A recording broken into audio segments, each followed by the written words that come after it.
So this is a filler before you watch the video you're getting ready to watch. I've completed the install, everything is done. If the vehicle has factory navigation, you need to plug in this harness, which I'm getting ready to show you in the video how to disassemble the entire dash on this 23 Bronco. And the reason being is you'll lose your voice prompts for the sync, which is the steering wheel, phone, answer, and hang up, as well as your factory nav's sync prompts, where it tells you when to turn and things like that. Before you move forward and pull the dash off to install that, go ahead, put in your DSP, use a test speaker, a Bluetooth powered speaker, something, and check if the front left output gives you the voice prompts that you need. If it does, you do not need to do all the crazy steps I'm getting ready to show you in this video. I hope this helps somebody out. Take it easy. What's up? It's Cape Side for Custom Audio Reimagine, and we've got another Bronco in the bay, believe it or not. But this has got a twist, something I've never seen before. On the many Broncos I've done, this is the first time, so hopefully this helps out somebody else out there.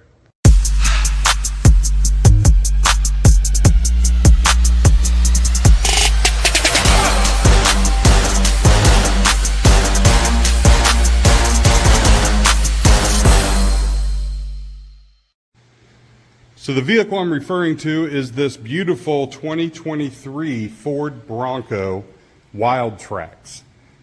It has a manufacture date of 4/23, so 4 months ago this thing just came off the production line.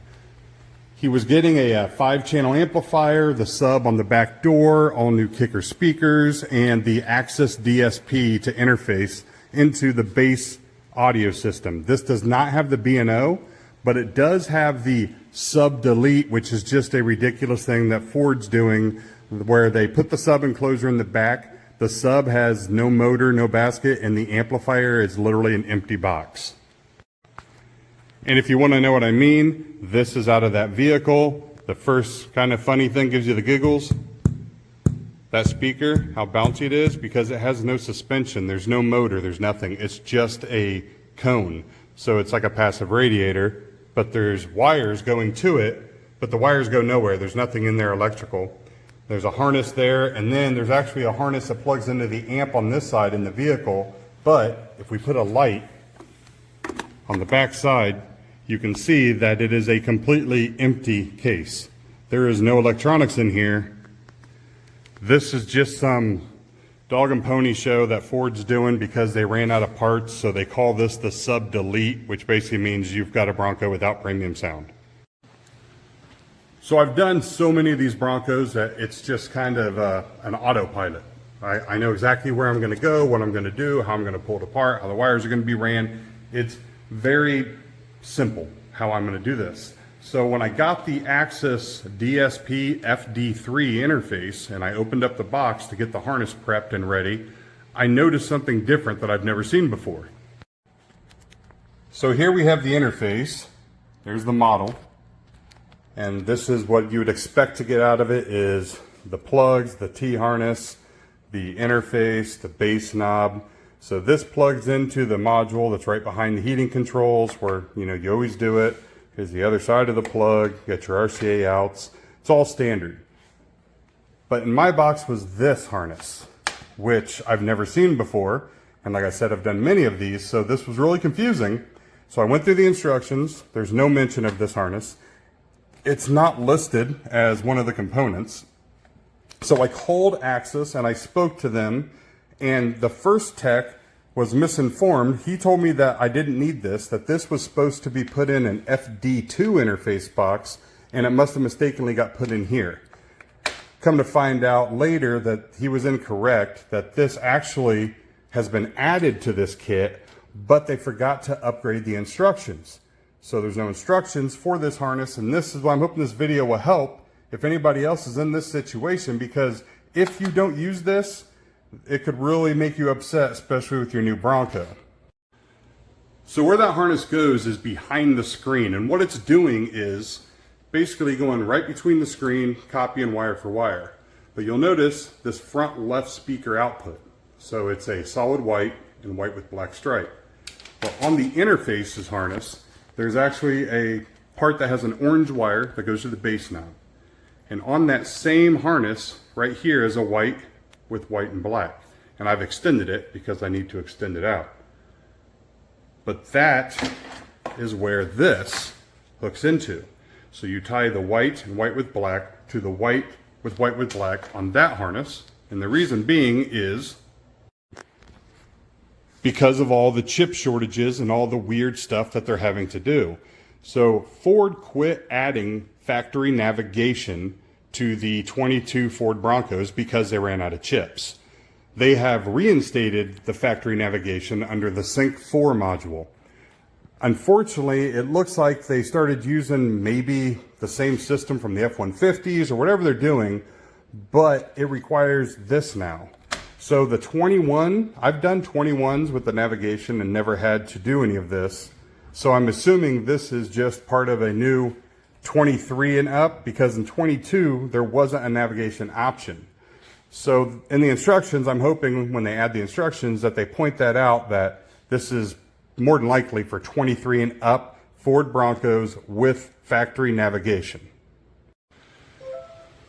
Now, normally this wouldn't be that big a deal. You're like, okay, well, I just need to do the harness. The problem is where the harness is plugged into in the Ford Bronco is not something that can be gotten to very easily or quickly.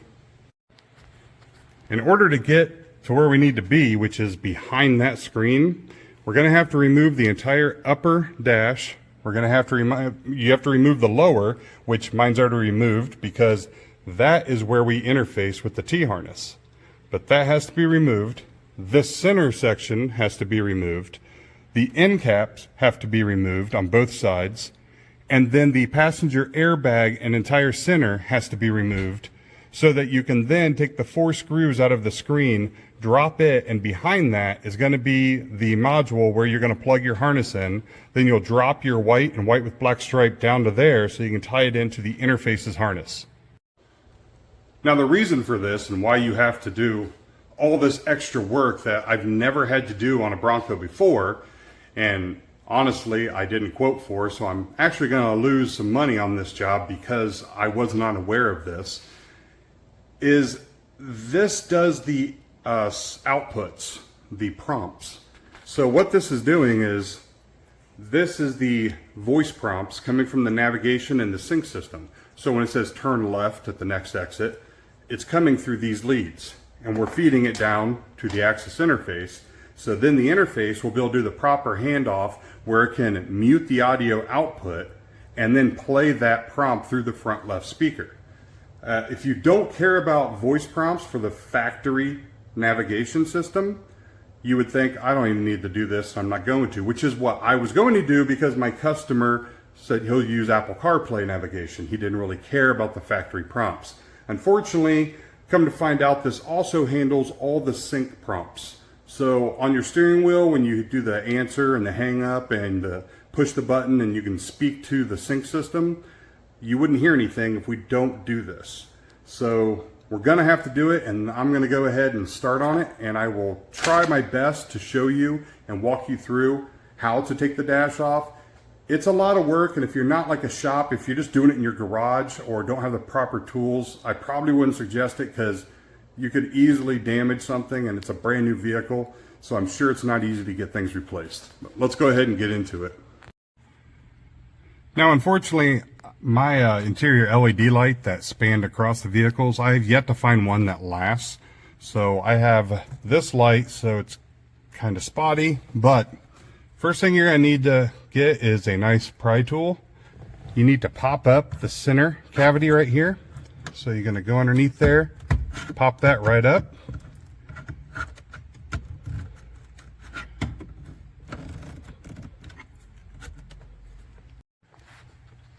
So once you get under there and you pry it up, the front will pop up very easily. The back corners, you feel like you're going to break it. But if you look, they're little metal clips that are just spring-loaded.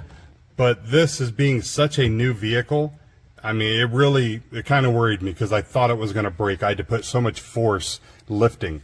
Now, I used my hand, and I wouldn't use your tool to try and lift up the back corner. The reason being is, first of all, this is a rubber. And then you see how small the lip is right here for this plastic? If you were to take this tool and try to pry up as tight as those clips were, I'm afraid you could actually break the plastic lip, the edge.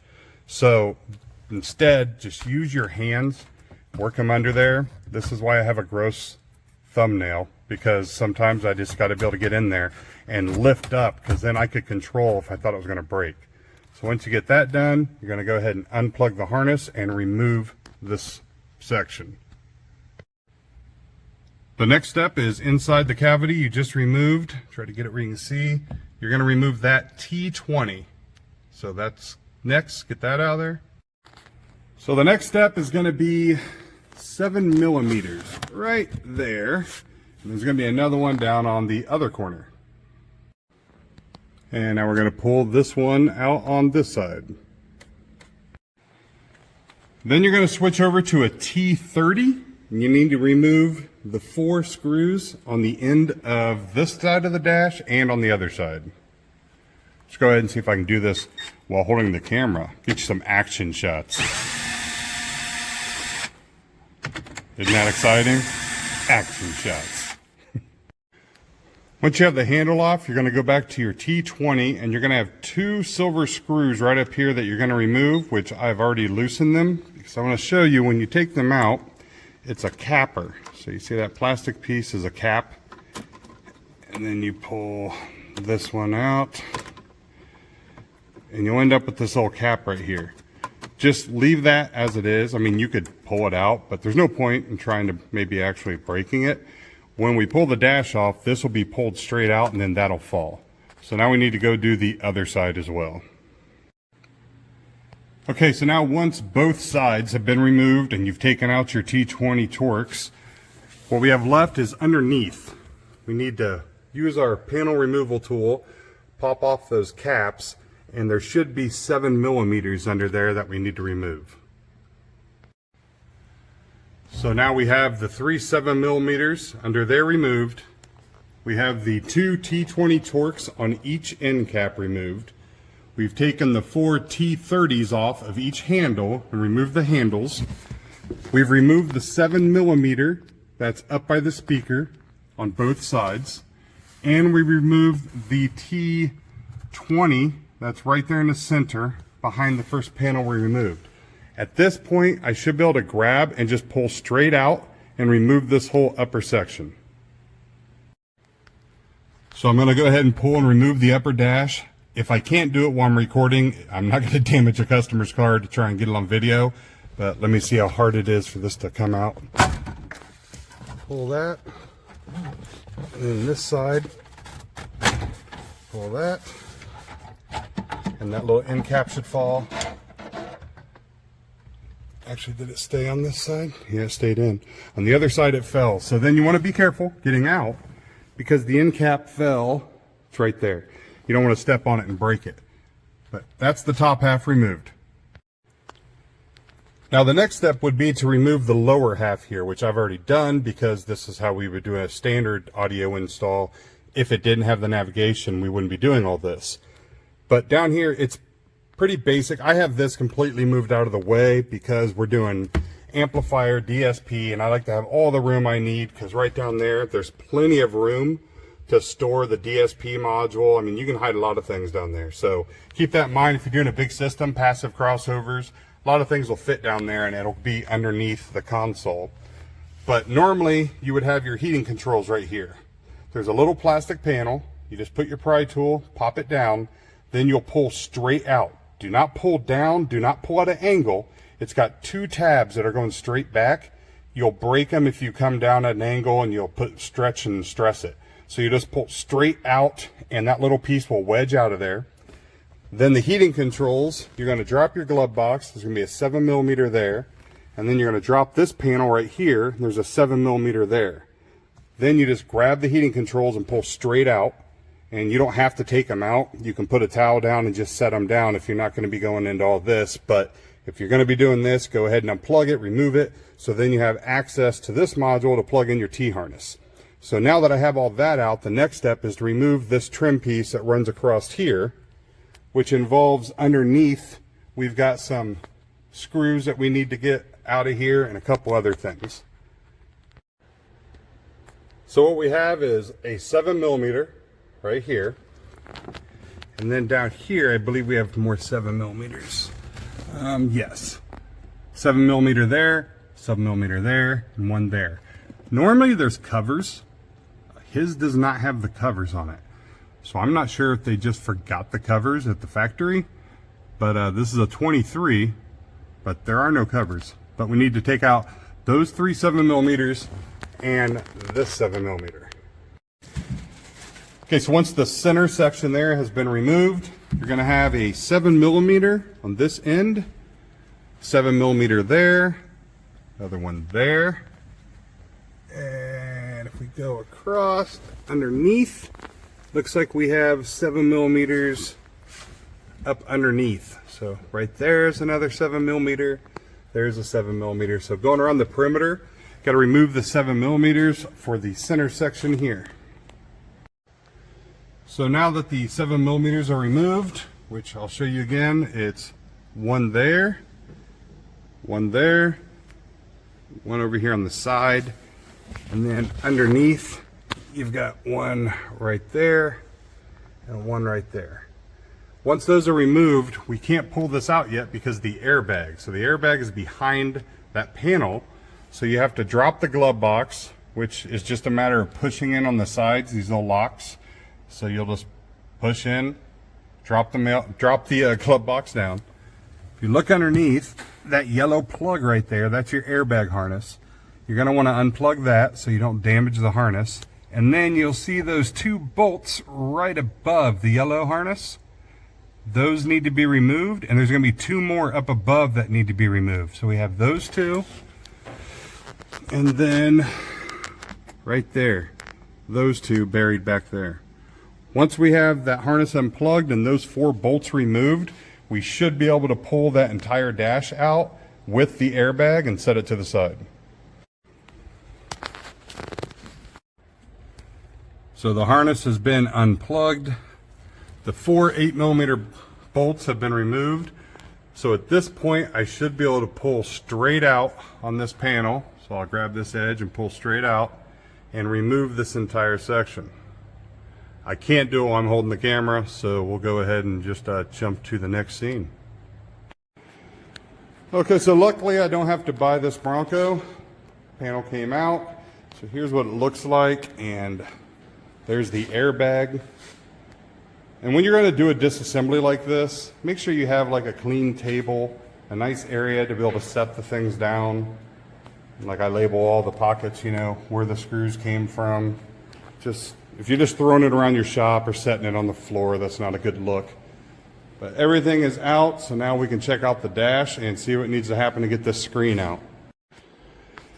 If the customer saw this car right now, he would probably cry. He told me this was his baby, and he literally just got it, so I killed his baby. But this is the 12-inch screen here. It looks like we've got 4, I don't know if those are 7 or 8. Looks like they might be 8mm. Holding that thing in, and then we should be able to drop that down.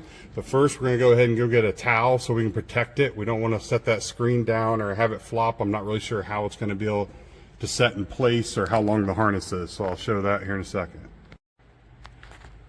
And here the screen is removed. We've got this nice moving blanket here. Laid the screen down. Looks like there's about 6 inches worth of wire. In case you need to know that before you run out for the screen. But right there is what we're looking for. That plug. So this is the module, the navigation module that we need to interrupt. We're going to plug our plug, unplug this, plug ours in between here, and then drop those 2 wires down so we can grab it at the DSP interface.